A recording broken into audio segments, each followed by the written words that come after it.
Hello and welcome to Popular Antiquarian, the podcast about a middle-aged man exploring the strange and forgotten corners of popular culture. That middle-aged man is me, Hieronymus HJDoom, and this is the beginning of Season 3 of Popular Antiquarian, in which our main focus is going to be a late 90s children's TV show set in a magical vision of ancient Ireland, The Mystic Knights of Tir na Nog. The Mystic Knights of Tir na Nog is fascinating for several reasons. It was made by Saban Entertainment, a TV production company known for adapting Japanese tokusatsu, or special effects series, for a Western market. In particular, they took footage from the Japanese series Super Sentai and added American actors to create a little series you might have heard of before, Mighty Morphin Power Rangers and its various sequels. Power Rangers became a cultural juggernaut and ran for an astonishing 30 series. The Mystic Knights of Tir na Nog was an attempt to recreate the success of Power Rangers whilst keeping everything in-house. Essentially, it feels like an attempt to create something with the same feel as Power Rangers, but with a more American approach to the special effects and a more European mythology. I can certainly see the appeal of being able to control every aspect of the production and no longer being reliant on a partner organisation for half the footage, a partner organisation largely indifferent to the international market. Mystic Knights of Tir na Nog could be described as a mild success. There was a toy line and all 50 episodes of the first series made it to air. There were plans for a second series, but Saban decided to reroute the resources to the latest Power Rangers series instead, given the stronger viewing figures that Power Rangers was putting up. So we end up with just a single series that seems to have been more or less a footnote in the history of popular culture. It's this weird little curio, an American production company simultaneously trying to do tokusatsu and Irish mythology. It seems like something entirely doomed to fail, and that makes it utterly fascinating to me. So this season, we're doing a deep dive into the strange entity that is Mystic Knights of Tir na Nog, and we begin, as is appropriate, with Episode 1, Legend of the Ancient Scroll. The first thing to say is that, thankfully, Saban did hire a bunch of Irish actors for the main cast, and they actually shot in Ireland as well, so we aren't being subjected to a series of execrable Irish accents by inexperienced American actors. I'm sure the cast were also quite cheap as well, which probably helped. The younger cast have all gone on to have successful careers in acting, which is really nice to see, and if nothing else, doing 50 episodes of a TV show must have been a decent payday for actors closer to the start of their careers than the end. Saban apparently spent a fair amount of cash on this. I couldn't find an actual budget, but there is a lot of location work, there's a decent number of extras, and there's some extensive use of CGI in this opening episode. The CGI is interesting. It's not good, exactly. At the turn of the millennium, a kids' TV budget was absolutely not going to get you CGI that looked at all convincing, but from the limited evidence of this first episode, they have at least tried to make things look interesting. This being a kids' TV show, there is a toyetic quality to the monsters we're shown early doors, and that's something that's accidentally quite charming to me. There's a kind of He-Man figure come to life vibe to the main monster we're going to be seeing in this episode, and this, combined with the vibrantly coloured costumes of the extras, gives the show the veneer of a child's toy chest brought to life. From a quick look at the modest toy line that was released to tie in with the show, there's not much in the way of monsters that actually got released, but I do get the distinct impression that the artists were invited to at least consider the possibility of their CGI creations being cast in plastic at a later date. It has to be said that episode 1 does not start in an encouraging way. The credits involve someone quite bored saying, "Mystic Knights," waiting for a bit and then saying, "of Tir na Nog," in an equally bored voice, while the most middle-of-the-road Celtic music plays. It's like overdosing on Valium at a folk festival, only much less fun than I've made that sound. Because this is the turn of the millennium, the titles are a montage of all the actors who will be appearing in the show as God intended. I genuinely think there should be a law passed that says all title sequences should feature images of the core cast with the actor's name and ideally the name of the character they're playing as well. Modern TV seems to think it's above that sort of thing, and I'm here to tell you that it is absolutely not. With that out of the way, we can get on with setting the scene. This is done in a battle sequence, which is considerably less dynamic than the front row at most metal gigs I've been to. I don't think I've ever seen a battle where my first thought was, wow, all of these people are trying very hard not to fall over. I can't decide whether they were told to stay on their feet because the production team didn't want the brightly coloured costumes getting dirty, because the production team didn't want to imply that anyone was actually being seriously injured in a kids' show, or simply because no one involved was being paid enough to roll around in the mud. It's probably some combination of all three, but the overall vibe is closer to a disorganised queue at a bar than a life or death struggle between two warring factions. I do like that both sides are vigorously colour-coded though, with the army of Kells being in red and the army of Temra being in pale greyish blue. The Temra forces have a motif that is kind of skull adjacent, which makes them feel like a Warhammer 40k army for the under-10s. A voiceover sets the scene further and lets us know that Temra and Kells have been at loggerheads for some time, but that King Conover is hopeful there will soon be peace with Queen Maeve, ruler of Temra, and noted eyeshadow enthusiast, as we will discover. We now go inside the castle of Kells to start the important business of introducing the core cast. First up is the druid Cahad, played by the first of several middle-aged character actors, Barry Cassin. We're also introduced to our main protagonist, Rowan, played by Lachlan O'Merin. He's got a terrible haircut but a very square jaw, and I can tell he's the main protagonist because he doesn't really have any notable personality traits unless you count being Irish. He's Cahad's apprentice, and in this opening scene Cahad creates an illusory skeleton for Rowan to fight. This serves a number of purposes. It demonstrates that Cahad can do magic, it demonstrates that Rowan can fight a bit, and it demonstrates that we probably shouldn't get our hopes up with regard to the special effects. Rowan defeats the skeleton, and Cahad laments that he still can't get his illusions to hang around for very long. Cahad takes a powder, and this provides an opening for the second member of the core cast, Angus, to appear. Angus, played by Vincent Walsh, is mates with Rowan. He's described as a pickpocket and is clearly meant to be a lovable rogue. Lovable rogues are a challenge for both writers and performers. There's a reason Han Solo is so iconic. Harrison Ford's easy charm smooths off the rough edges of a cynical mercenary and makes him effortlessly cool. All too often, writers and performers aim for Johnny Depp in the first Pirates of the Caribbean movie and end up with Johnny Depp in real life. Angus is very much at the demented psychopath end of the lovable rogue spectrum, which he demonstrates by claiming he can do magic, interfering with the druid's stuff, and making a terrible stink from the various potions and powders. There's an alternate universe version of this story where he succeeds in blowing both himself and Rowan up, and things take a very different turn. He also has a terrible haircut because if there's one thing that screams Magical Kingdom, it's men with long hair that doesn't suit them. I should say at this point that both actors are fine. They understand the brief and are delivering the kind of wide-eyed, enthusiastic performance that children's television demands. It's not subtle, but it is genuinely quite enjoyable. There's a vague sense that Panto is in season. The cast as a whole do a fine job in this episode. Everyone's bringing a degree of Panto energy that entirely suits the silliness of the show. Escaping the results of Angus's magic, the pair accidentally run into the third core cast member, Princess Deirdre, played by Lisa Dwan. She's very ginger and also quite haughty, and doesn't take kindly to being knocked over in the corridors of her own castle. There's an interesting feature of a lot of children's media which features teams of young people having adventures, that the female characters often end up being depicted in a strange quasi-maternal role within the group. While the boys are allowed to be rough and tumble rogues who constantly get themselves into scrapes, the girls in the group are generally expected to display more maturity and more ladylike demeanour, which means they often get cast in the role of killjoys with a more serious approach, which is contrasted with the male character's more extrovert and feckless approach to life.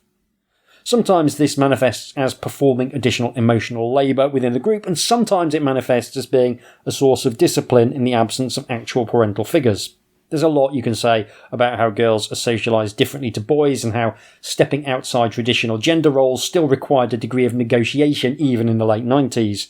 For a girl to go on adventures with the boys, she sometimes has to assert feminine qualities at the same time in order to demonstrate that she doesn't represent an existential threat to the existing social order. You can see this in all kinds of shows, and it's also the reason why there are usually less girls allowed on the team. That's not something that's really changed, as the current run of superhero movies clearly shows. In this first exchange, we see that Deirdre is being contrasted with the boys by being posh and being something of a scold. Angus takes a powder when a guard spots him, which leaves Deirdre with an opportunity to be condescending to Rowan, an opportunity she is only too happy to take up.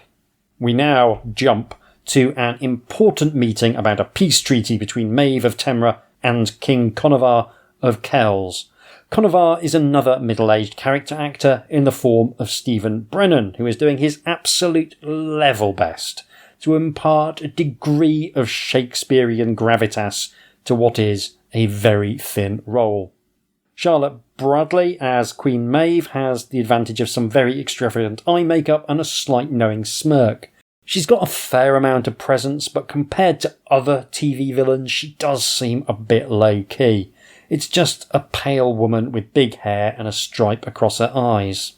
I'm going to be very interested to see how Queen Maeve develops as a villain. One of my favourite things in episodic television with a recurring villain is how you deal with a villain constantly being defeated by the heroes.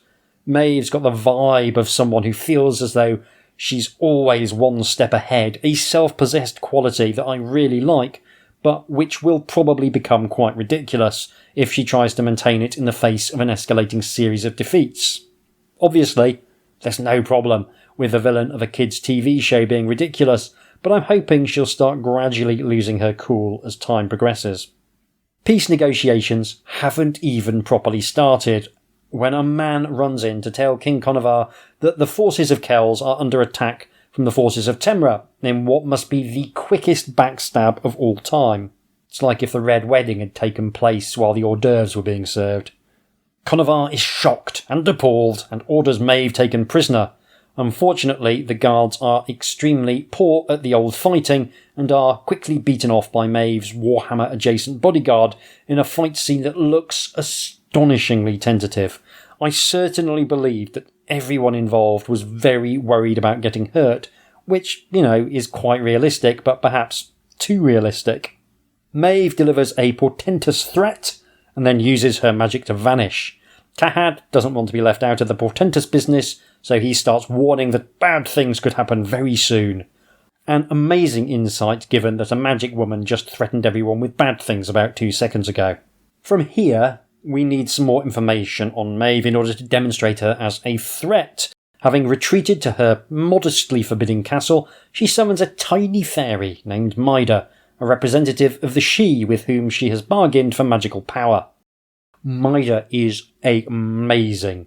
He looks like Grima Wormtongue if Grima Wormtongue wasn't allowed near local schools, and his voice positively drips honey. The actor Ned Dennehy is doing absolutely sterling work here. It's really great stuff. Maeve says her armies are failing and she needs more power. She also tells him she's willing to pay any price, which is probably not the sort of thing you should say to a fairy. Maida is delighted to give her more power and attaches a big green jewel to her evil staff. No mention is made of what the actual price will be. I'm sure it'll be something easy, like popping down to Londis for some crisps and fizzy pop. Maeve uses the power that Maida grants to summon a big ogre that looks exactly like a knockoff He-Man figure and moves exactly like a knockoff He-Man figure that soiled itself quite badly. The design isn't actually that bad. There's a hint of an 80s metal album cover about it, which I quite like, but it's clear the CGI artists are writing checks that the animators absolutely cannot cash. We see something of the origin of this show as a Power Rangers knockoff in this sequence, with the villain summoning a deadly creature to oppress her enemies. If I was a betting man, I'd expect the heroes to have to combine their powers to defeat it, and then do exactly the same thing with the next 40 to 45 monsters as well. We get to see the animation team failing to cash that check again in the very next scene as the giant ogre chases off some soldiers of Kells who are standing around with the aura of a group of scallies waiting for the door office to open. I know intellectually that none of them were smoking, but in my head several of them were definitely dragging on horrible soggy roll-ups. The action just about manages to convey that a giant ogre was menacing them with a stick, but only just. King Conovar realises that this is a problem and takes Cahad to task for being rubbish at magic. Cahad counters by explaining that he's rubbish at magic and that the situation is only going to get worse.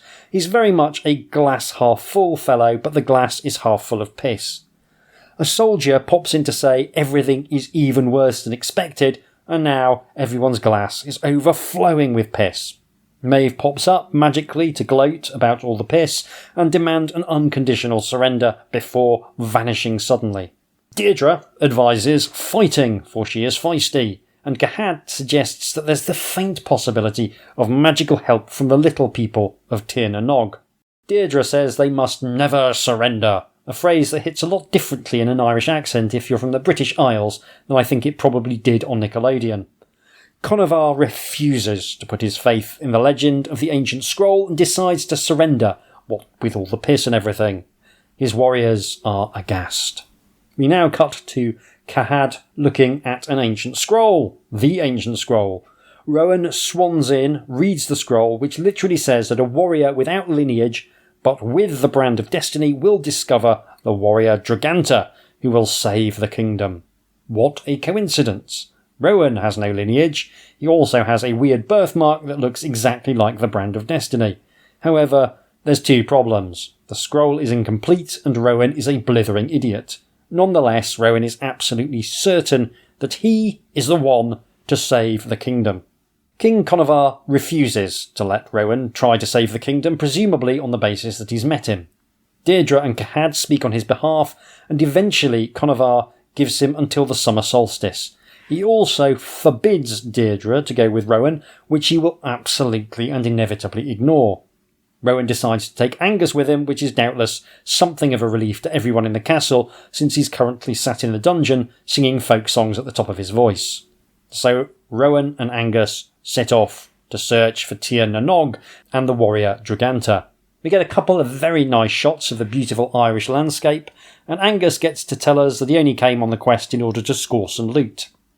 Rowan has an infuriating dream in which a fairy woman tells him to come to Tir na Nog and find weapons, armour, and a dragon and the warrior Draganta. Dream sequences on a children's television budget are not impressive. It's mostly just Rowan looking stupid. We now finally get to meet the last member of the core cast as Rowan and Angus get caught up in a classic rope trap while bickering about whether the dream about the entire plot of the show actually meant anything. The owner of the rope trap is Prince Ivar from the land across the sea, and he's both black and English. It's nice to see a bit of diversity in a cast that's otherwise been pasty Irishmen as far as the eye can see. After he cuts them down, they have a mildly entertaining sword battle, which Rowan and Angus win. At sword point, Ivar explains that he's come to the island looking for a thief who stole a chalice of great power from his homeland. I think it might be the chalice that Maeve uses to summon her tiny sex nuisance, but I'm not 100% sure. Satisfied that neither of them is the actual thief, Ivar agrees to lead them to the fairy ring in exchange for help recovering said chalice. Angus lies and says he knows exactly who the thief is, just in case you'd forgotten that he's an absolute psychopath. Prince Ivar leads them to the fairy stones and demands to know where he can find the thief. Angus is about to spin some yarn or other when Rowan spots a figure at the edge of the stone circle. It surely must be the thief. Rowan and Angus grab the thief and it turns out to be Deirdre, who is haughty at them, and then, with the gang finally fully assembled, everyone falls into a shaft that suddenly opens beneath them to end the episode on a cliffhanger. It's honestly a pretty efficient 20 minutes of television. All the main players are in place, there's a clear villain, there's a clear threat, and it gives you a handle on 3 out of the 4 major characters. Rowan is the meat-headed protagonist, Angus is possibly a serial killer, Deirdre is a bit up herself. Ivar, portrayed by Justin Pierre, doesn't have much of a character, Is that because he was introduced last, or will it turn out that the script writers think being black is a character? I guess we're going to find out.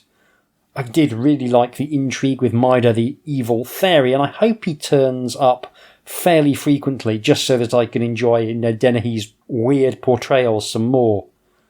I really like it when someone is doing children's television and they just decide this is an opportunity for me to deliver a powerfully bizarre performance. Not a bad performance, just a powerfully bizarre performance because no one is going to care. There's an early serial of Doctor Who called The Aztecs where one of the Aztec characters, the actor just goes, I'm going to base my entire performance on Laurence Olivier as Richard III because I reckon that'll be funny. And it is funny, but it also works remarkably well for the character as well. I feel as though Dennehy is doing something a little bit similar here. And all of the cast are giving it their absolute best, so I think there is some potential here for a fun series, although I am waiting for the ludicrous plastic magic weapons to come out. That's the bit I'm really looking forward to. I'm also conscious that early episodes of a show are quite easy to write in the sense that you've got a checklist of things you need to introduce, and a novelty factor will often paper over any cracks. I think episode 3 is going to be the most important episode because that's going to establish what the show will be like week to week. Will it be a good show, or will I end up driving myself mad? It's going to be fun finding out. Probably not for me, but hopefully for someone. I hope you'll join me for the ride. It will at least be extremely Irish, or at least as Irish as anything can be when it's being filtered through an American TV executive. That's bound to go horribly and entertainingly wrong somewhere down the line, I am certain. If you've enjoyed this bit of nonsense, why not consider supporting me on Patreon over at patreon.com/HJDoom. Patrons get the warm glow of forcing me to carry on doing this sort of thing for their entertainment, like some kind of performing monkey, and I get to buy second-hand books. All patrons get a whole bunch of gaming materials that I've written, and very shortly there's going to be a new game, a text adventure called Mr. Blobby and the Propaganda of the Deed, which I wrote most of in a fugue state over the Christmas period. I'm just putting the finishing touches to it, but it'll be out soon for anyone who's ever wanted to play a game that lets you experience the sublime rush of being 7 foot tall and only capable of saying the word blobby. Look out for that in the next couple of weeks. You can get in touch with me via email at HJDoomRetroFun, all one word, @gmail.com, or by following me on Blue Sky at HJDoom. This has been a production of Doom Industries. Thank you very much for listening. Take care, and I'll see you soon.